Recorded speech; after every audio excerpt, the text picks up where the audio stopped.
So good morning, everyone. Welcome to the Show House Mastery webinar. And we are going to have a great time together today. A huge thanks to Brad Neille for joining me for this. And actually, Brad's the VIP on this webinar. I'm just the intro man. I'm the spin doctor in the beginning. And the way this came about, Brad was reminding me, was actually initially the way this topic came to my attention was at the Build conference. I was amazed by how many of the speakers, both local and international, were heavily emphasizing the power of show houses, or as our American Canadian guests call them, open houses. And I came out of that thinking, you know, I'm a referral guy. Yes, that's how you generate the seller leads in the first place. But once you've got the stock, my training normally hasn't gone beyond that. And actually, there's this incredibly powerful tool, obviously for marketing properties, but also for generating more seller leads, called show houses. And then Brad and I got into discussions about it because my daughter Francesca has got a real estate license this year while she's finishing her degree. And she got a listing and she was having to show the property. And Brad and I had been talking about show houses because his whole business runs around show houses. His whole strategy revolves around his weekly show houses. It's phenomenal what Brad does with show houses, and you're going to learn that today. So I said to him, please, could you just help Francesca? So Brad started sending me WhatsApps. Do you remember that, Brad? Like a Saturday night. Yeah. I was spamming you with WhatsApp messages. And he had these thoughts, and every thought he had, I got a new WhatsApp message. And because I'm into like curriculum design or whatever, I very quickly identified the fact that Brad was writing the book on show houses via WhatsApp on a Saturday night. So I started copying and pasting his messages. I organized them a little bit into like a sort of logical flow, and we created this book on show houses from the WhatsApps. And if you're on the webinar today, by the way, we're going to email the book to you after the webinar. So you'll actually get the book on show houses that Brad wrote via WhatsApp. And I added in a couple of the things there from Randy Dick from Canada, who's also very strong on show houses. And then Brad and I got talking and said, you know, we ought to actually do a webinar. Let's do a training session on this, and let's give you the floor. And let's get you to teach anybody who's open to listening. So I know many of you are in our EXP group, and it's great to have all the group together today, or many of you. And if you're not with EXP, you're welcome. We welcome in. We love to share what we have, and I hope it's a blessing to you too. So many of you know Brad, but he is one of the top agents in Joburg. Was originally with Pam Golding, then was one of the top agents at Tyson Properties, came across to EXP, has done exceptionally well at EXP, is the fastest capping agent in EXP's history. How fast was it, Brad? Did you cap? I think my fastest is 6 weeks so far. 6 weeks. So if you don't know what the capping system is, at EXP, we earn 71% of our commission until you've done 600,000 gross commission in a year. Once you do 600,000 gross commission, you cap there, and for the rest of the year, you keep 96% of your commission. So the split is really nice at EXP. But Brad is the fastest capping agent in EXP's history. We've got 1,300 agents in South Africa, and he capped in 6 weeks. So for the rest of the year, he was on 96%. And every year he caps pretty fast. So Brad's a very good agent. What he's going to tell you today is from someone who's actually doing it and actually crushing it on the ground. So I'm very grateful for your time, Brad. I appreciate you as a leader within our team. I love the legacy brand that you're building in Joburg, and I think you've got a lot to give agents. You really are one of the mentors of our industry. So bless you, thank you, and I'm going to hand over to Brad. Awesome. Stephen, thank you so much for that very kind intro.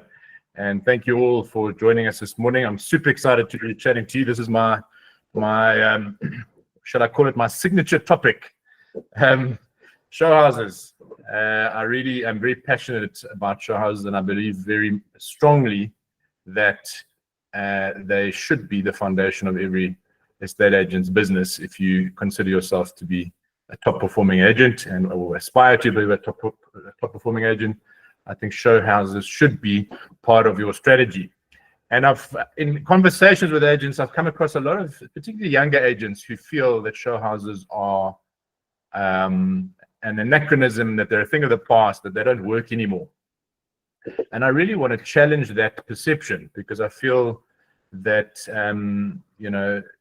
it's not true. I really, show houses, certainly from my point of view, my experience, have been what have helped me to become successful. And so I'd really like to impart that experience with you today, and hopefully to change the perception of those of you who are, let's call you, show house naysayers, people who don't believe in show houses. So let me get to my slides here.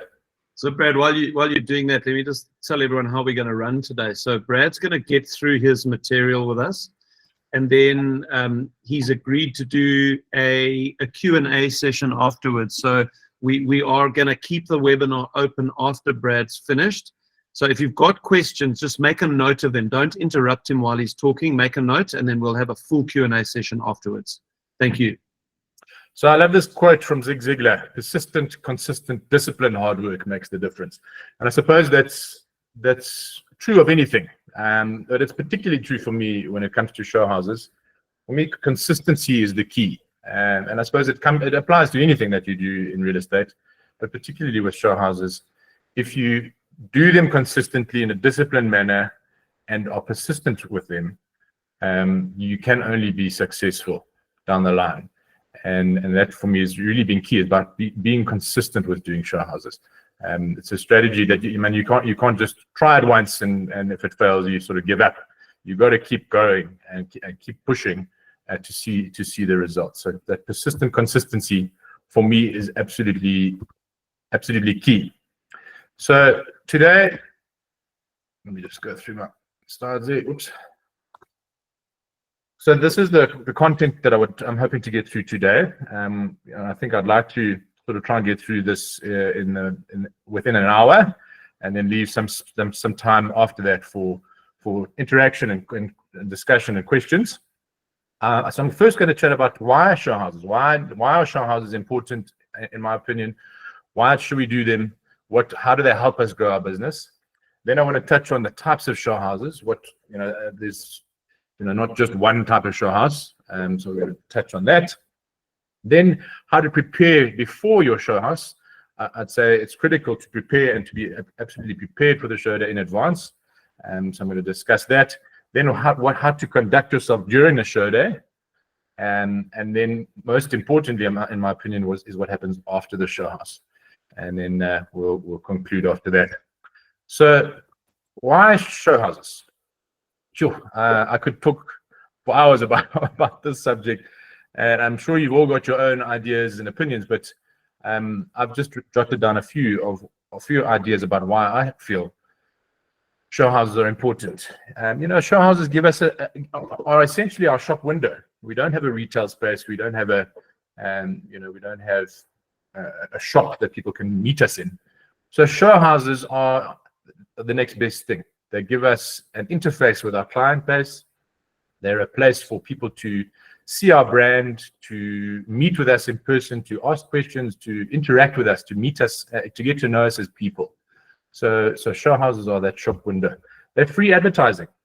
For us at EXP, it doesn't cost us anything to host a show house. It's part of our package with Property 24. We can advertise the show house online. It costs nothing to put the show house on. So in my opinion, free advertising is always good advertising.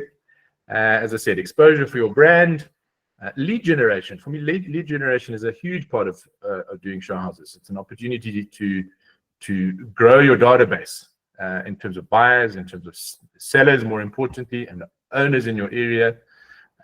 It's a reason to contact your database. So it gives you an excuse to have regular touches with your database. You can tell them about upcoming show houses. You can tell them about successful sales that you've had as a result of show houses. Becoming that household name. That's something that we all aspire to as estate agents, is to become the household name in your area. And if residents and owners in your area see you consistently on show every Sunday, boards outside on the pavement, you can only become that household name. It gives you an opportunity to meet neighbors. And so I use show days specifically to invite neighbors and to get to know my neighbors and sellers in the area. It gives you an opportunity to run social media campaigns on Instagram, on Facebook, using flow marketing. Otherwise, what excuse do you have to kind of run those campaigns? Show days give you the ideal opportunity to run social media campaigns. Also, I find that buyers, if you as an agent are relying purely on viewing appointments, you're kind of limiting your buyers to those times in the week when perhaps they're not so relaxed, they're coming from work, or you're having to go out on the weekends, using your personal time to show buyers the home. During a show house, a buyer can arrive at the time that they want to. They can spend as much time as they want to in the house. They don't feel like they're under pressure. They're more relaxed. So it creates a more conducive environment for buyers to enjoy the space that they're in. And then it also gives you a platform to expose your seller's home. So in other words, I think we owe it to our clients sometimes to put their homes on show, because how else are you indicating or showing to your seller that you're putting in the effort to market their home? If you're not doing show days for them, I think you're probably doing them a disservice. So it gives your seller a platform for exposure and to get buyers through their home and to get feedback, more critically, on their home. What else? Get more stock.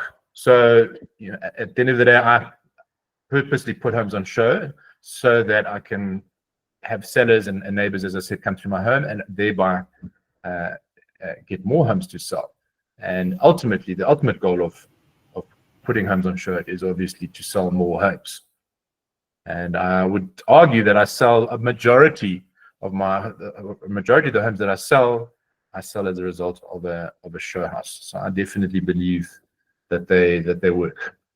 So those are my reasons for doing show houses. If you've got any other ideas, I'd encourage you to share them on the chat roll. I'd love to see why you feel that show houses are important. But that hopefully gives you my philosophy as to why show houses are important. Right, so moving on to the types of show houses. As I said, the conventional show house we all know is the Sunday afternoon show day. I remember in the good old days when I started as an agent nearly 20 years ago as a rookie at Pam Golding. We used to do show houses from 12 in the afternoon until 5. So we used to sit in the show house for 5 hours. So it was almost an entire day that we'd sit there. We'd be sitting eating our lunch in the show house.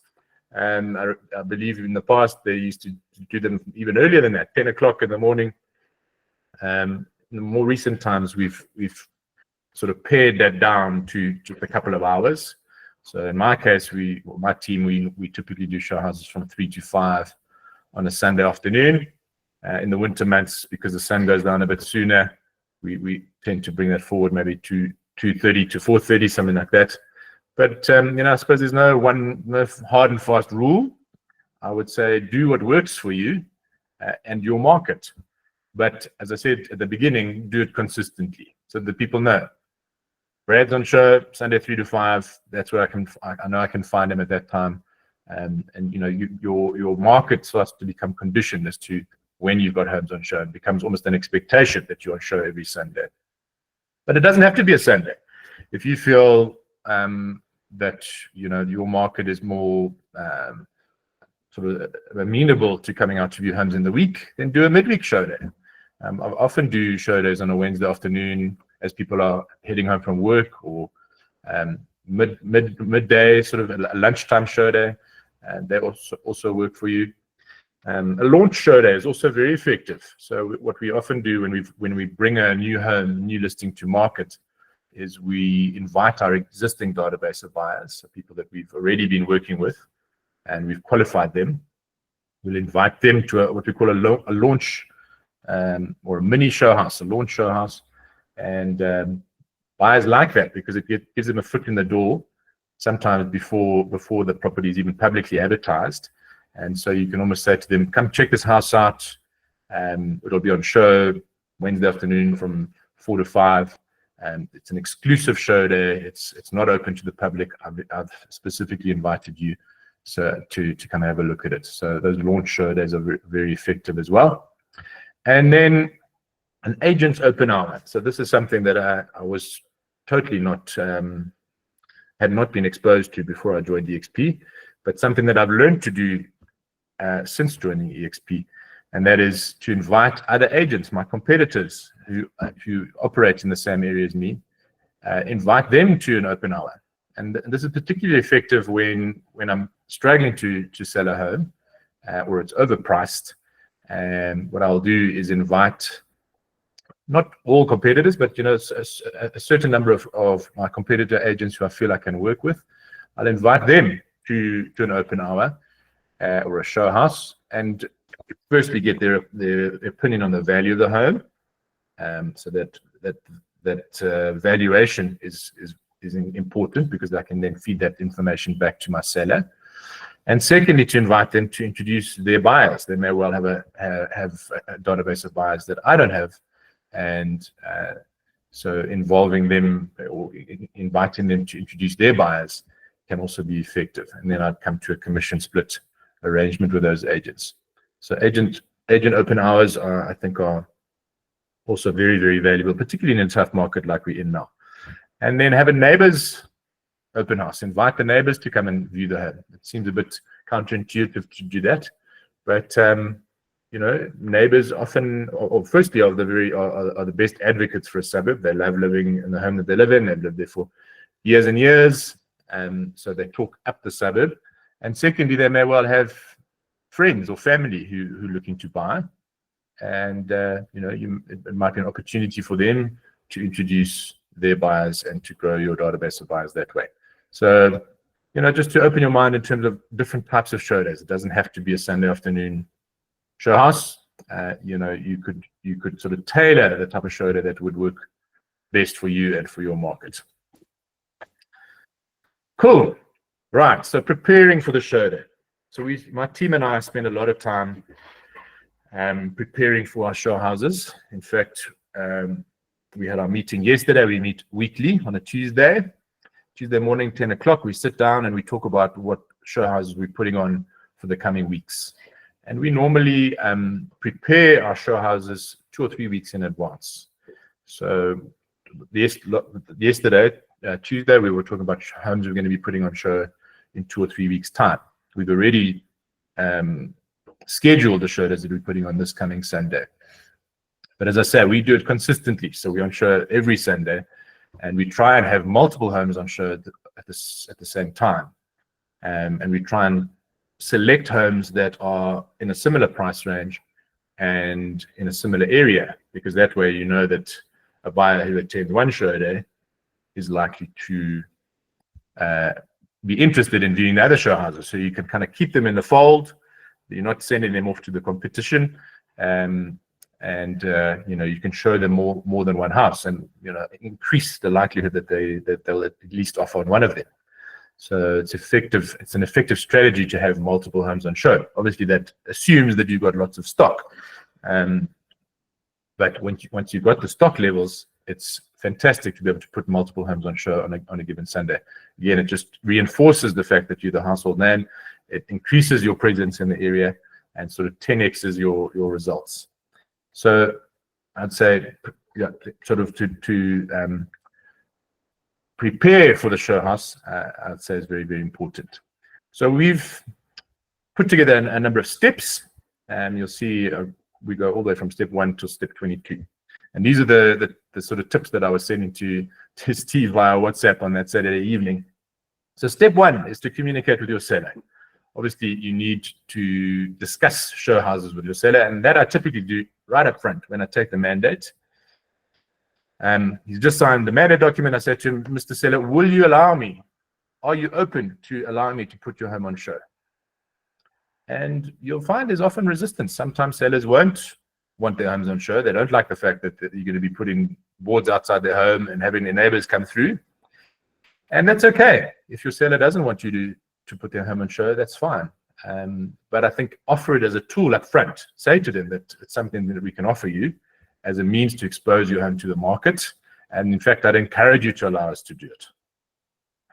And initially your seller might be resistant, but I find down the line, particularly if you're struggling to move the house, they become more open to it, and they realize that they're going to have to elevate the level of exposure of their home in order to get the feet through the door.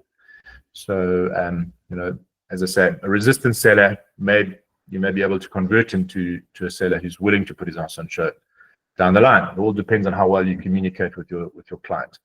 But John, step one is communicate with the seller. Decide on when you're going to put the home on show. In fact, at the mandate stage, I normally diarize show house dates. So we'll say, let's use the first 2 or 3 weeks to introduce our existing buyers. We may well do a launch show house, introduce our existing database to view your home. We've already qualified those buyers in terms of price and requirements. So let's get them through on an appointment basis, or do a little mini launch show day on a Wednesday. So that will schedule in. And then I say to my sellers, okay, if we've had 10 or 20 buyers through your home and we haven't received any offers yet, then perhaps we need to look at putting it on show on a Sunday afternoon. And so I say, well, let's schedule in 1 or 2 or 3 dates now, so that you can at least be prepared for those dates in advance. So that communication with the seller is important. I think they need to know that show days, even if they're resistant to show houses initially, we're going to have a conversation about show houses down the line if we're serious about getting the home sold. Okay, then step 2, advertise the show house. So there's a number of ways of doing this. Obviously, the main method is to advertise the show house on Property 24 and private property, on the portals, on our own website. But do that, make sure you advertise the show house well in advance, so that buyers are aware of the show house, and that you can maximize the foot traffic that you can get through the show house. So don't advertise the show day on a Saturday night. You're not likely to get many people through. But if you've advertised it sort of a week in advance, then you're more likely to have a better turnout to the show day. You could advertise in the local newspaper. I don't think newspaper advertising is that effective these days, but perhaps in your market it is something that works. Use the tools that are available to you to get the word out there that the house is going to be on show. And then again, it's an opportunity to expose your brand. Step 3, use social media. Use the digital channels that we have available. So flow marketing is something that we have access to, certainly at EXP. Try a flow marketing campaign in advertising your show house, and that's paid for advertising, which gets pushed out to social media, Facebook, Instagram. You can target the audience that's viewing that advertising. So what we will typically do is, within a sort of 3 or 5 kilometer radius of the show house, that's the audience that we'll target. And you can even stipulate the age range of the buyers that you want to be receiving the advertising. So flow marketing is very effective when it comes to advertising show houses. And then featured listings on Property 24.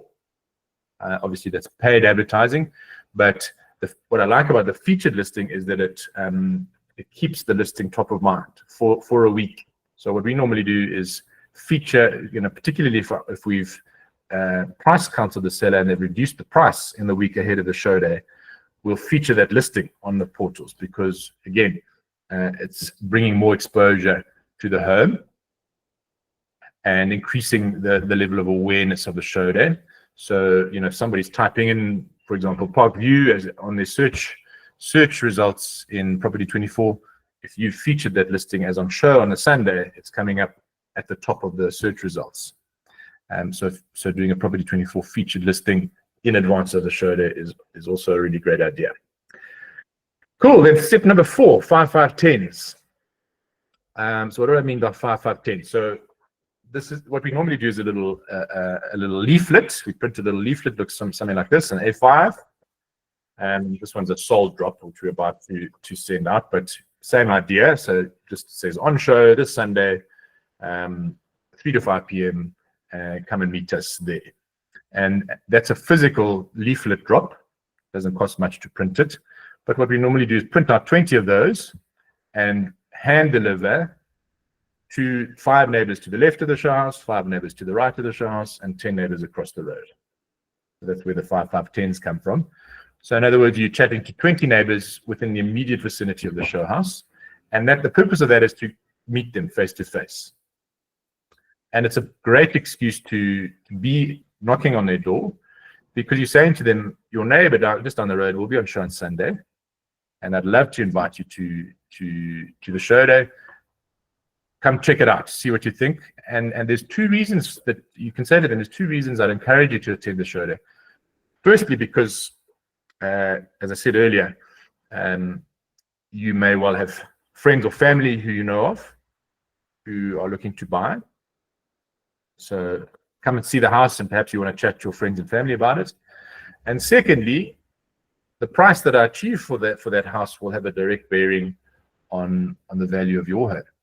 So I'd love to keep you up to date and informed about the values that we are achieving in the market in your area. So please come and have a look at the show house. So yeah, 5-5-10s. So this you do sort of in the week in advance of the show day. Go and hand deliver the leaflet, and at the same time you can say to them, by the way, Mr. Seller, if you know of anybody buying or selling, I would love to have your referrals. So you can use it to build your referral system, which Steve teaches. Use that sort of point of contact with the seller as an opportunity to ask for referrals, and also to get their contact details so you can build your database. Say to the seller or the owner, I'd love to keep in touch with you about my progress on the sale of this home, and let you know once it's sold and who your new neighbor is going to be. So it gives you a reason to ask for their number and their email address. And obviously, once you've got that information, you then put them into your database. So step 5 is update your database. All of that information goes in there. You can add them to your drip campaigns and start communicating with your neighbors, with your owners. What we often find is that when one property comes on the market, neighbors around them also come on the market. Statistically, we find that happens. So you may well find that in your conversations with those owners ahead of a show house, that they're inviting you in to do a valuation of their home, and you may well pick up stock that way. So it's a very clever exercise and an effective way of picking up more homes. So step 5, update your database.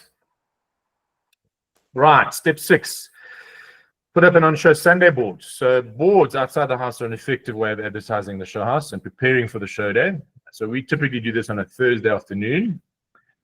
My lovely assistant Renee will go out and knock up an on-show the Sunday board next to the for sale board. And again, it just increases awareness of your brand, increases the visibility. People are driving past the boards on a Thursday, Friday, 3 or 4 days in advance of the show house. And they subconsciously are seeing your brand more regularly. And you may well find that people driving past the show house ultimately attend the show, driving past the show day board, attend the show day on the Sunday. So that, again, increases exposure for you and for your brand, and increases the level of foot traffic through the show house. And then the next step 7, is to prepare your seller for the show day. So we'll often say to the seller, we'll remind them, first of all, that the house is going to be on show, so that they can get the house ready. Say to them, please pack away all your valuables. Please be conscious of your security during the show day. So lock away jewelry, lock away cameras, laptops, anything that could be sort of easily put in a pocket or a handbag. And so be conscious of the seller's security at a show house. Prepare them for that. And also ask them to remind them to prepare the house itself for the show house. Open all the doors, open the curtains, make sure the lights are on, that the house presents well, that wash the dishes and put them away. Put up some flowers. So ask the seller to prepare properly for the show house, so that you're not having to sweep the patio on a Sunday to get rid of the leaves and that kind of thing. And I've done that many times before. But the more prepared your seller is, the more successful your show day will be. So prepare your seller in advance. Step 8 is to get the web inquiries. Anybody that inquires on the home during the week, hopefully if you've done a featured listing, we often find there's a spike in inquiries on the home when you've featured it and you've marked it as on show. People all of a sudden want to see that house. So get those people who've inquired in the week to come to the show day. So it's an efficient way of managing your time, rather than clicking out multiple times in a week to do viewing appointments. Encourage those buyers to come to the show day instead. So again, it's a good reason to do show houses, because it makes your management of your time more efficient, and obviously less costly. You're using less petrol to have to, you're only going out there once instead of multiple times in the week. But more importantly, you want a busy show house. You want multiple feet through the show day. You want lots of cars parked outside the house. You want to create a buzz and a perception that there's value in this home. And so encourage as far as possible that people come to the show day, when you're getting inquiries in advance of the show day on a Sunday. Prepare your show day packs. So this is something that we spend a lot of time on, and we try and get right, is to prepare the show day pack, so that that you're not wasting time at the show day, that you're getting contact details of the buyer efficiently, that it's a professionally run show house. And so it's critical to be prepared in terms of show day packs. So what we normally put in our show day packs is brochure folders. So we print brochures of all our listings, so that if a buyer attends the show day, they may not like the house that's on show, but you could say to them, these are the other homes that I've got available, and they aren't on show today, but may I send you an email with a link to these listings, and let me know if you'd like to come have a look at them. And you can at least show them photographs of the other homes that you've got available, so you can sort of cross-sell your stock while you've got the buyer at the show house.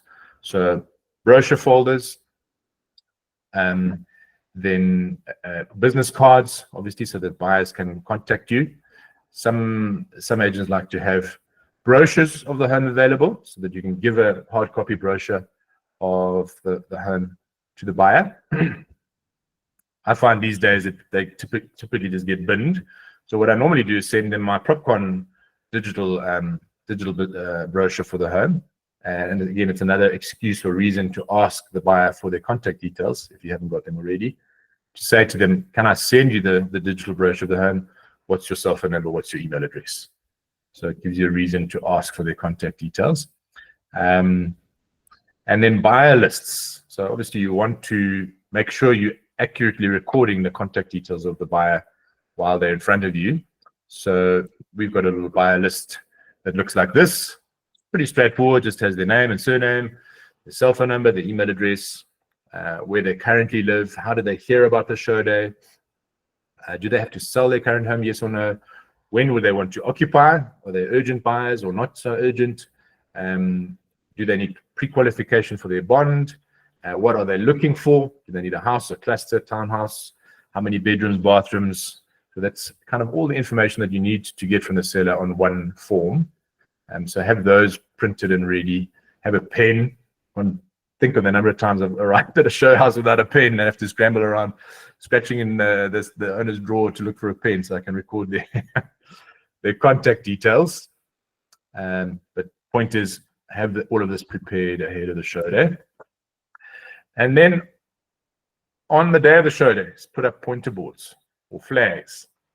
So again, this is something I feel quite strongly about. It's an amazing opportunity to get your brand out there. It's a reason to have your board on the pavement, and so I'd encourage you to do this and do it consistently and well. So we normally put up in the region of 80 to 100 pointer boards every Sunday, and and you want to put them on busy intersections, busy corners where you're maximizing the traffic pass rewards, so that the number of eyeballs increases. You've got multiple people seeing your brand every Sunday, and you want them on all the major entrances into the suburb. So and put more than one board on every intersection. So often, if there's a traffic light, people are sitting at the traffic light. I'll have 2 or 4 pointer boards, one on every corner. Shut up, man! You're waffling. Shut up. So again, opportunity to get those boards up. Now, what we normally do in the suburbs where I operate is quite sort of strong guidelines in terms of when you're allowed to put up these boards. So the residents don't want them up before a Sunday, and they want them down by the time the show day is done. So we normally put them up early on a Sunday morning, and then take them down immediately after the show is finished. So you want to observe the bylaws in the area, but you might find in your area the residents don't mind if you put them up sooner than that. So take advantage of that opportunity. If you're allowed to put them up on a Friday night, do so. Again, it just increases that exposure for you. We've got flags. So this is what our sort of typical show houses look like. We put up flags. We put up multiple boards outside the pavement. There's the on-show Sunday board, 3 to 5 p.m., and the for sale board. And we put up these pointers all over the suburbs so that people are seeing them, throughout the day on a Sunday. When they're out for their early morning jog, the boards are already up and visible. Cool. Right. So that's kind of the preparation for the show day. So now we arrive at the seller's door, and the show is about to start. So now I'd like to chat about what happens during the show house. So obviously your house is nicely prepared, your boards are out, you've got your brochures on the table, your buyers lists already, your business cards are good to go, you've got a pen in your pocket so you can record their details. And now you need buyers. So hopefully, if you've done your job properly, you should have people waiting for you by the time you arrive at the house. And it always makes me happy when I've got people waiting for me, because I know that I've done a good job about it, marketing the show day. So first thing, the doorbell rings. You want to meet the buyer at the gate. I don't just open the gate and let them wander in. I go and physically meet them at the gate. And also important thing is to keep the gate closed. I don't leave the gate open for security reasons. Keep the gate open. Keep the gate closed. What I often do is stick a little note on the gate just to say, here's my number. If you're battling to get into the show, to just call me. I might be showing another buyer the house and not hearing the doorbell ring, but I've got my cell phone on me. They can call me to come and open the gate for them. So that I find works quite well. So meet the buyer at the gate. Why do I do that? Because I want to show them that I'm closing the gate behind them. I want to make sure that they know that they're locked in there. They're not leaving until they've given me their details. Also, there's another reason for meeting them at the gate is you don't want them to drive in and park inside. Preferably let them park outside on the road. And because you'll find that what happens is they drive in, and then invariably as they're driving out, somebody else parks behind them, and you've then got to get that person to move their car so that the first person can leave, and then you miss them and you lose their details. So much better if they park outside and you close the gate behind them. Also, from a security point of view, you want to make sure that you're very conscious of your security at a show house. Then step 12, introduce yourself. Say, hi, I'm Brad. Stick out your hand, and normally, if they're polite, they'll reply and say, hi there, I'm so-and-so. My name's Tom. You want their name.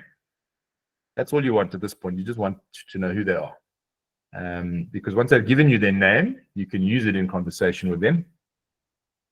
And once they've given you their name, they're more likely to give you their other contact details. It may well be somebody that you know already, but if it's a walk-in, somebody that hasn't contacted you before, you want to make sure that you're getting that person's details accurately. So I find just introducing myself right off the bat and giving them my name, they respond and give me their name.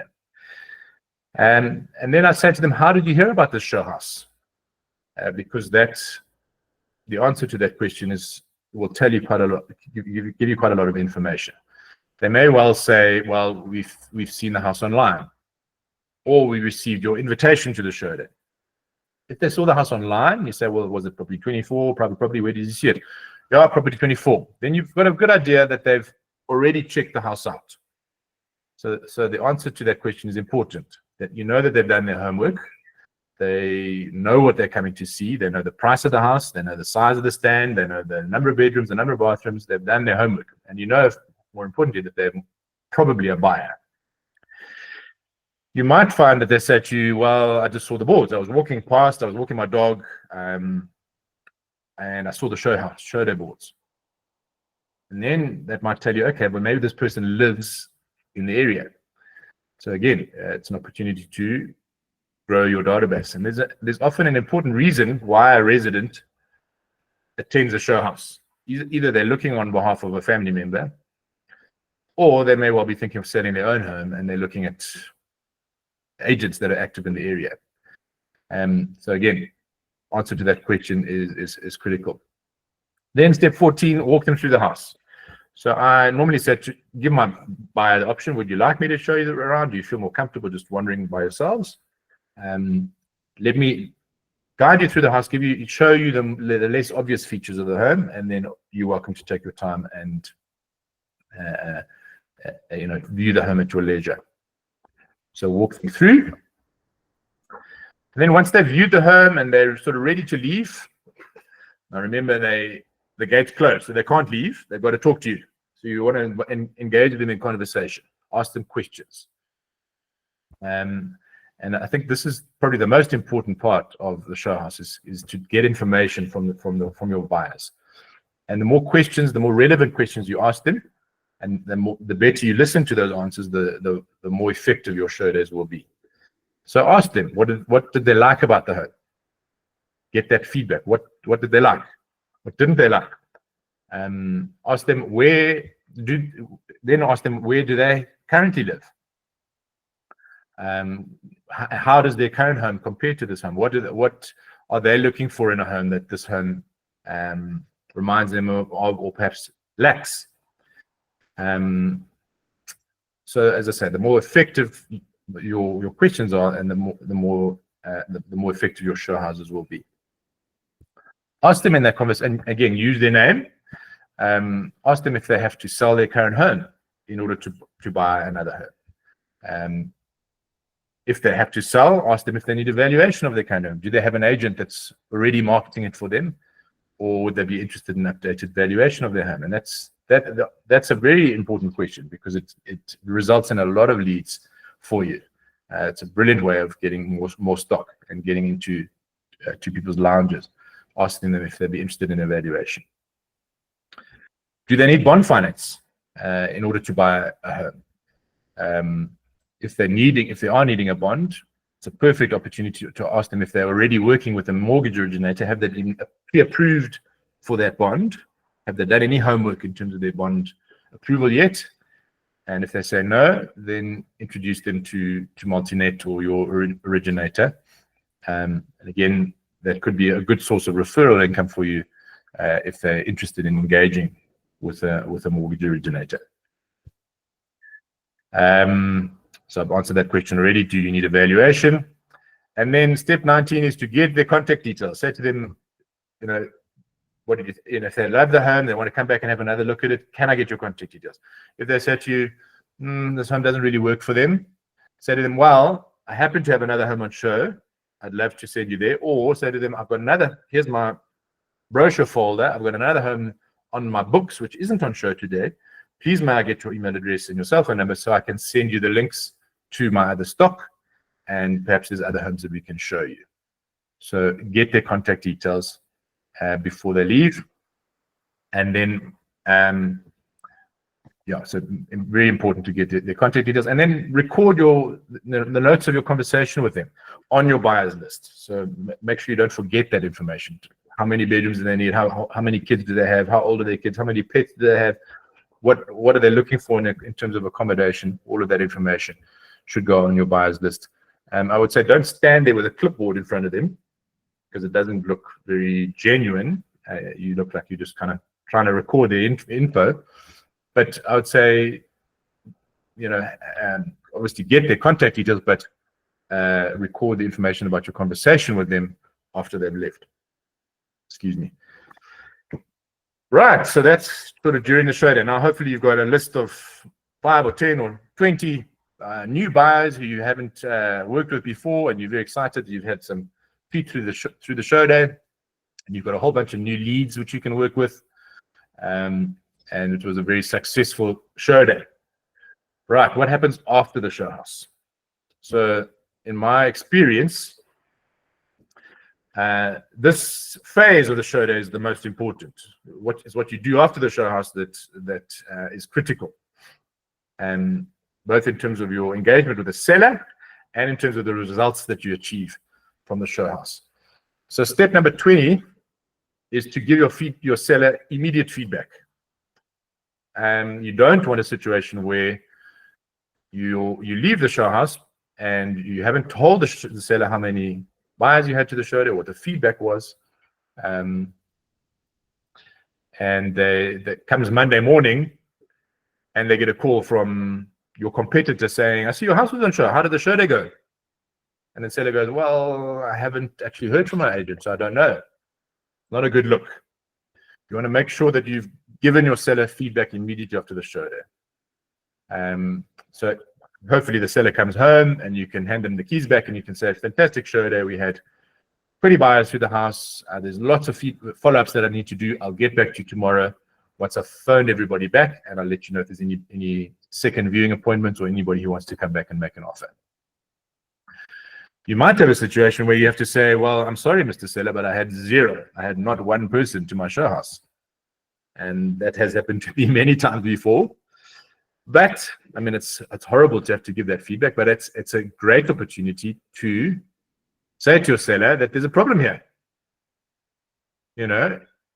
We've done all this work. We've advertised your home on show. We've put it online. We've put up boards. We've invited the neighbors. We've done Facebook campaigns. We've done flow marketing campaigns, and we had 0 people to the show day. What does that tell you? And the seller can only tell you that the price has to come down. So it's an opportunity for you to price counsel your seller. So even though it was a negative result from the show day, it opens the door to have a conversation with your seller about the price. So that feedback is critical, absolutely vital. So feedback to your seller. Step number 21 is to follow up. Follow up with all the people who came to your show day.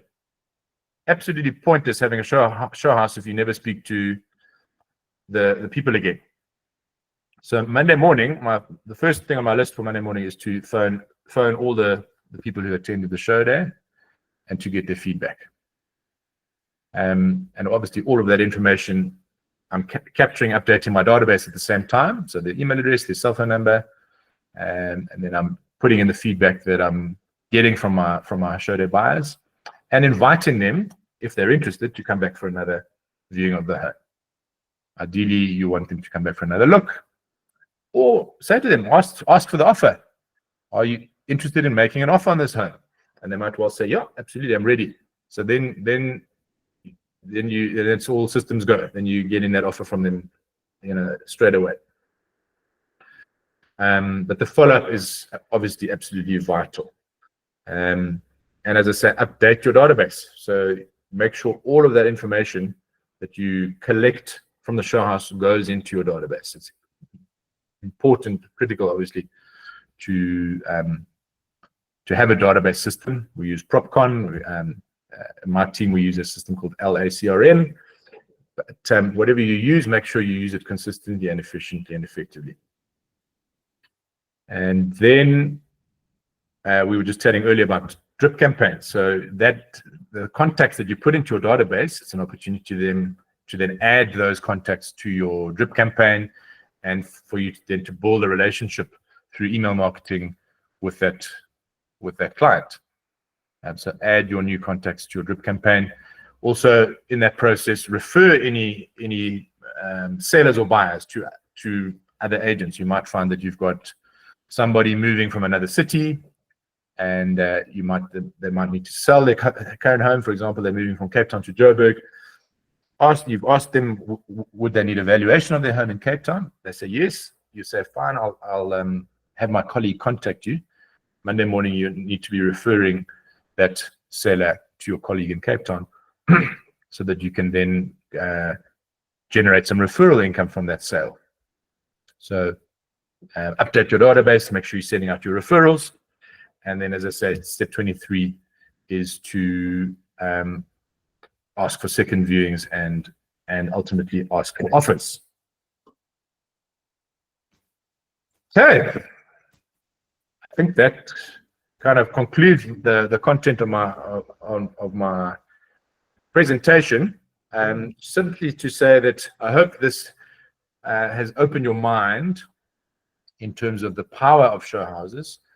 Show houses certainly are the sort of central strategy of my business, and you can see that all the activity that's generated from those show houses are what help my business to grow.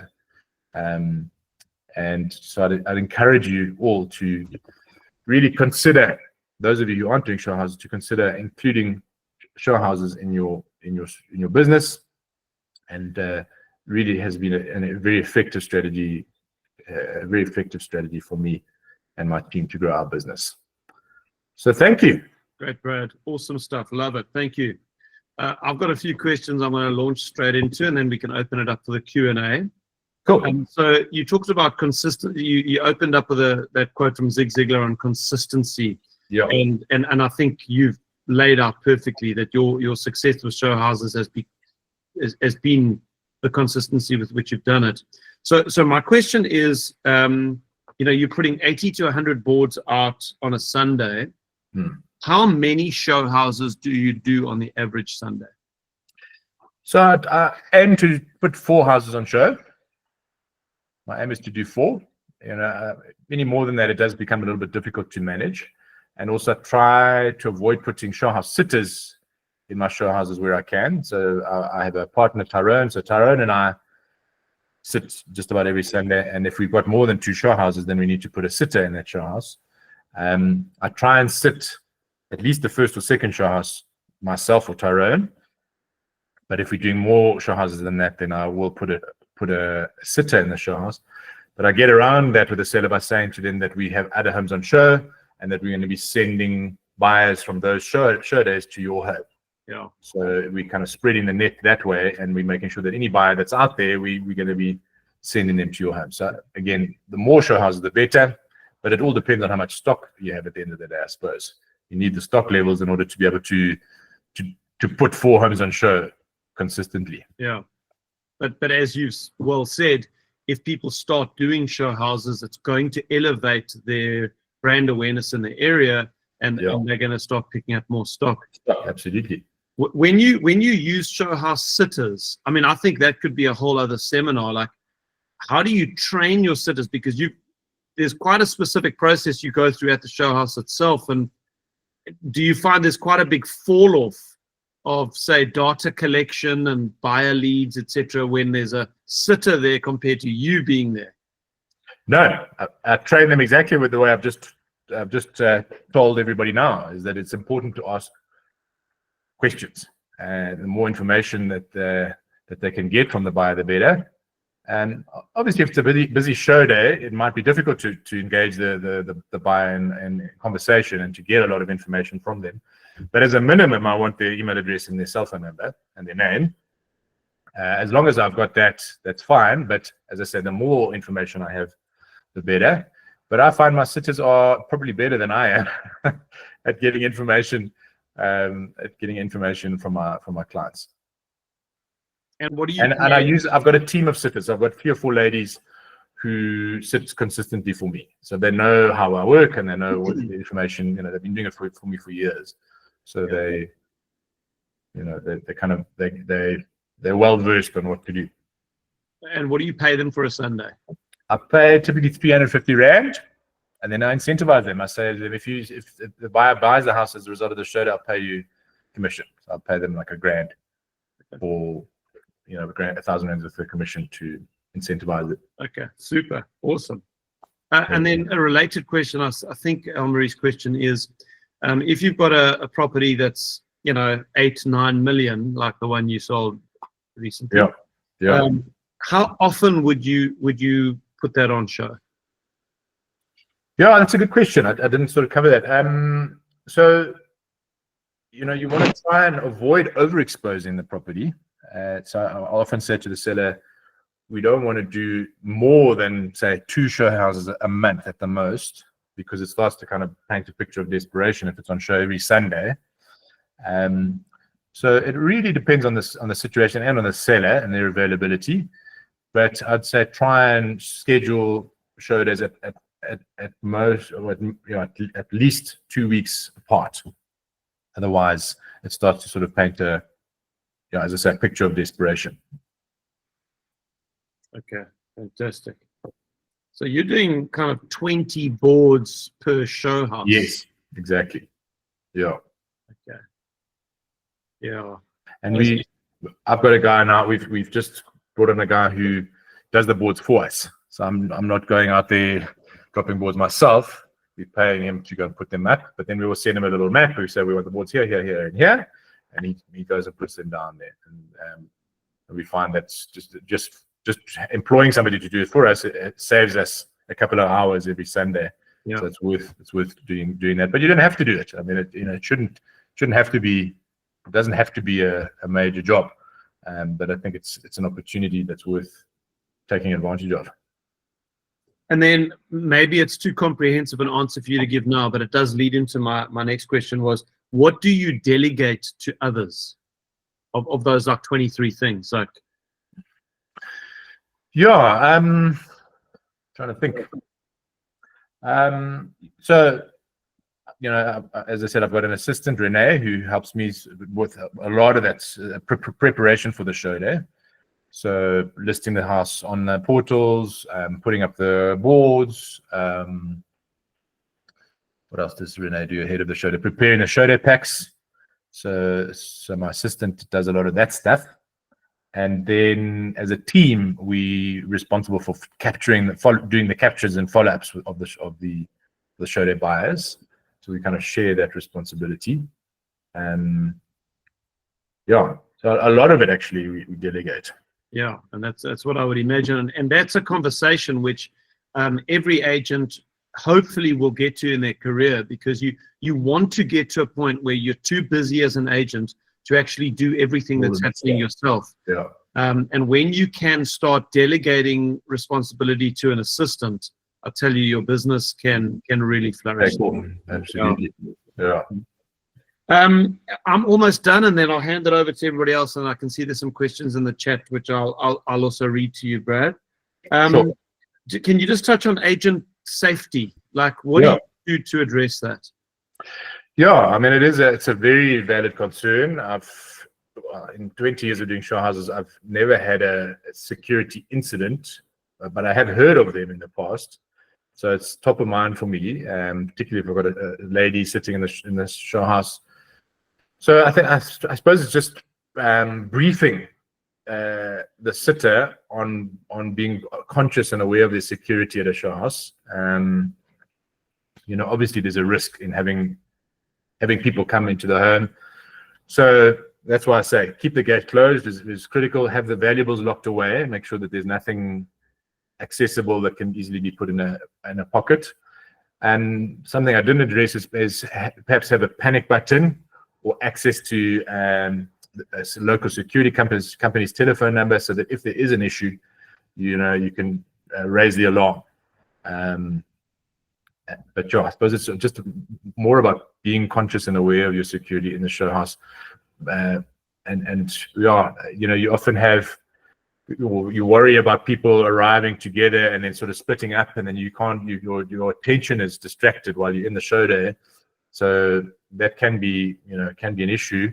But I suppose you've got to just be something you've got to be conscious of, and I suppose be what's the word? Impose, be forceful with the client and say to them, listen, I'm sorry, but I can't let you wander off. I need you to come together with me. If you feel uncomfortable about the client sort of wandering by themselves, you need to let them know. Okay, great. Thanks, Brad. And then last one from me, just to confirm, in the book that we send out, have you included that buyer's info form? No, I can attach that with pleasure. Yeah, I think that agents would also love to get their hands on that. Sure. Okay, so I'm going to head over to the chat bar to see, or the hands. And then if you've got a question, do me a favor, just click that hand button at the bottom of the screen so that we can do it in an orderly fashion. And then I'll just start from the first person goes first. So Adele, over to you, if you can get your mic on. Morning, Brad. Morning, Steve. Morning, all. I wanted to ask you, Brad, how do you deal with houses with tenants in? Obviously, the key is to get on a good side with the tenant, but going elaborately for a seller, I mean, that's key when the seller is in the home. But on the part of tenants, all the flurry and flair, how do you deal with that? Yeah, tenants can be a challenge because they don't have a vested interest in getting the home sold. And in fact, they can often be obstructive. Set the dogs on them. Yeah. So I suppose it's a case of having, building a good relationship with a tenant, making sure that you keep them happy and working with them, and be understanding of their situation, And that's why it's better to keep a show house short so that you're not inconveniencing them. And if a 2-hour show house doesn't work for the tenant, make it 1 hour, make it half an hour, whatever works for the tenant. But I suppose you have to work around them or work with them because they can be hugely obstructive. So it's absolutely is something to bear in mind. Would it be more in your preference if the tenant has vacated already, or do you just go all out? Depends on the situation, but I mean, and also the tenant's lease agreement. I mean, the tenant might have a clause which precludes you from putting the house on show. Typically, a lease agreement would have like a 2-month window before the end of the lease where you're entitled to put the house on show. But I suppose the landlord would be the one that would have to point that out to the tenant. But provided the tenant is open to working with you and is not obstructive, then absolutely put the house on show. But if it means that the tenant's absolutely not going to tidy up the house and it's going to be a mess and you're just going to be creating the wrong impression, then perhaps it's better to wait until the tenant's out and you've got a clean space. So I suppose it all depends on the situation. Okay, and then just a comment. I do like your strategy about doing drops around all houses. It's all too often that one house sells and the neighbors say, "Why don't you get and sell too?" So absolutely. Well done on that. Yeah, definitely. Great source of stock. Indeed. Thank you. Thanks, Adele. Christine. Hi, Brad. Thanks. Pleasure, You've Christine. up my life for the last 20 years. I associate so with what you say. Yes. I do not have a specific question. If I just may be allowed a comment, especially for the agents in Cape Town, I hear the freedoms that you have with your boards, etc. In Cape Town, we are very much regulated by the Cape Town municipality. We are not allowed more than 6 directional boards per agent, not per house. Okay. And you cannot put multiple boards on corners. You cannot put boards on street islands. Your boards have to be 1.5 meters away from the curb. So, and we can only put them up from 12 o'clock Saturday. Okay, and you've got wind, which we don't have in January. And then on the other hand, and the reason I say that is purely you do not want you sometimes your boards get disappear. Then it's actually the municipality who laid hold of them. And 6 months or a year later, you get this negative surprise of 5,000 Rand plus added to your municipal bill. Sure.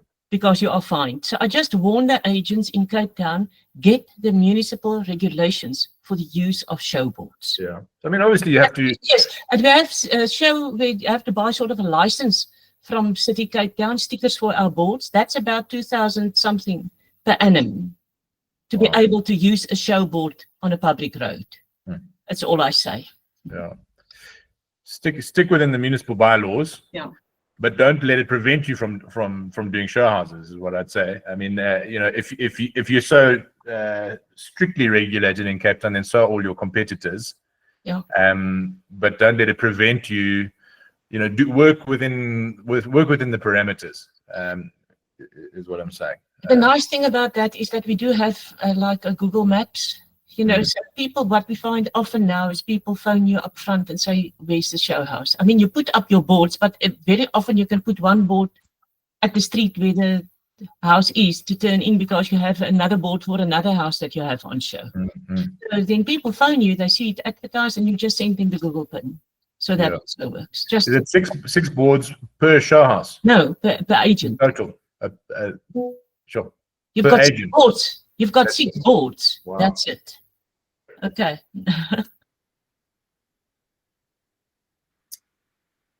Anybody else with a question or a comment on that?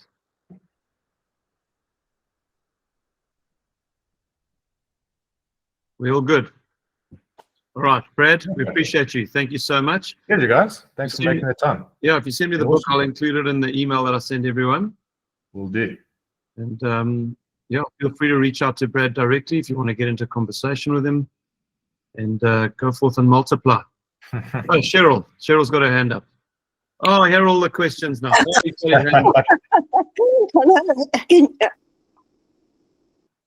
you hear me? Yes, we can, Hi, Cheryl. Go for it. good morning, everyone. Brad, thank you very much for a lovely session. Pleasure. Brad, I posted this a question in the comments, and it's just about what if you have a deceased estate property and the executors are not prepared to pay any money or spend money on updating or upgrading the property. So what I've done is I've basically brought in contractors to give me quotes of everything that needs to be taken care of. And so how would you prepare a place like that for a show house? Well, I mean, there's a few things. You could stage it. Okay. In Durban, we don't have very much. Use the existing furniture, get rid of clutter. There's nothing in the flat. Nothing. It's totally empty. It's empty. So then digitally stage it is another idea, so that it's there's quite a few companies that can share links. Please. Used some guys before, where they'll digitally include furniture in the space and make it look lived in. It's quite amazing what they can do with technology these days. Okay. The third thing you can do is to talk to your sellers about the price. If they're not willing to invest in increasing the value or increasing the sellability of the property, then they've got to drop the price. It's one or the other. Okay, so they've just done that, yeah. So the price is obviously important. But again, don't let any of those prevent you from putting the house on show. Put it on show. Yeah. Okay. So Yeah, if it's the right price, the right buyers will come and see it and buy it. Yeah. Mm. Exactly. Yeah. No, okay. I just thought there was something else that I could add on. Okay. Thanks for those tips. Thank you. Cool. I've seen an app, unfortunately it's not available in South Africa, that digitally stages properties. That technology is amazing. Amazing, yeah. Do you know the name of it? It doesn't work in South Africa, so it doesn't help us. Most of them are European companies, or the ones that I've found. But you just send in the pictures that you want staged, and they'll send them back to you. Okay. Okay. Yeah. Okay. Very Well, cool. Brad, please just pop me in my WhatsApp if you wouldn't mind popping me those guys that did it for you. Sure. Thank you. Thanks, Cheryl. Adele, you've got another question. I do. Sorry.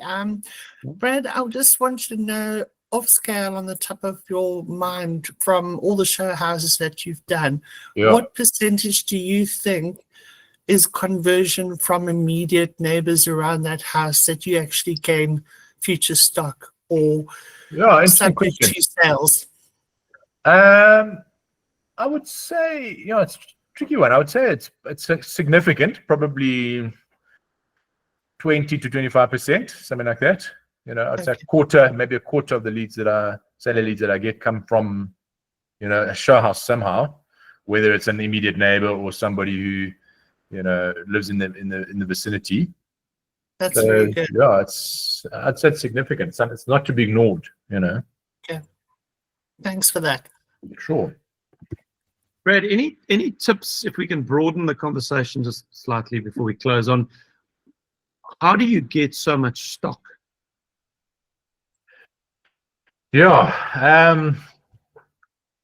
I suppose it's a combination of all of those factors. Show houses, regular communication with existing clients, client base, past sellers, canvassing existing stock. So homes that are on the market with competitors.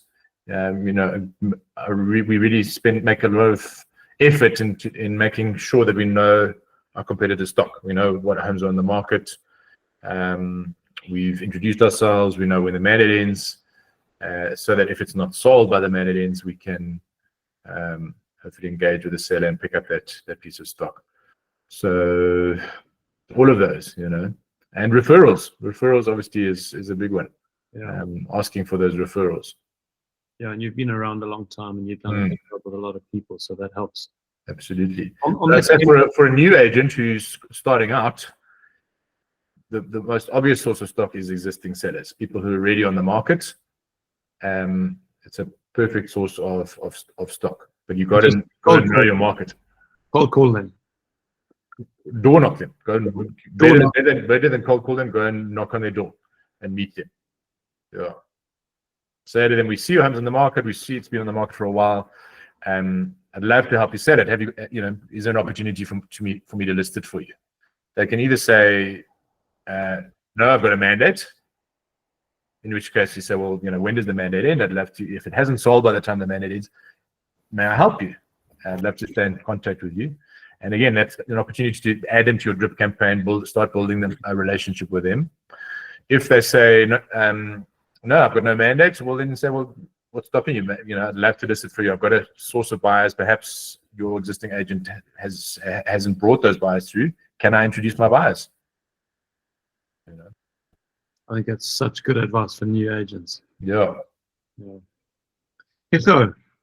Morning to everybody. Brad, first question to you is, look, I'm fortunate enough. I just basically started officially at the beginning of the month, and I had about 4 or 5 agents in our area or in our city that are willing to share their stock with us. So off the bat, I got about 48 listings. So it looks a lot better than what it really is. So my question to you is, how do I attract the buyers? That's the first question. And then sure, Steve, for the next question is, can I contact you privately after this? Thanks, guys. You say you want to contact me privately? No, Steve. Steven. Okay. Yeah. When you say attract the buyers, are you talking about attracting them to a show house or just generally getting inquiries? No, just the conversation was broad enough, so I thought I'd take the opportunity. Just build up a database of buyers. Okay. Yeah. So, that's where those inquiries are. The web inquiries that you get from Property 24 and Private Property and the website are so important. And those leads that you get from your listings, what do you do with those leads? Make sure that you're capturing them somewhere and that you're communicating consistently with them. You've qualified them, you know what they're looking for, and you're communicating consistently with them. So I'd say that's, and more importantly, show houses. Show houses for me is the best source of buyers. And that's the reason I do show houses, to generate buyer leads. I've got about 1,500 buyer leads in my database currently, and most of them have come through show houses. Awesome. Thank you very much, Brad. Pleasure, man. Fantastic. Echo, you're welcome to contact me. We can chat. All right. Thanks, everyone, for joining us. Brad, thanks again for a great... Yeah, guys. Appreciate please feel free to reach out if you've got quick questions or wants to chat to me on anything I've said. I'm happy to chat anytime. All right. Awesome. Okay, guys. Have a great day.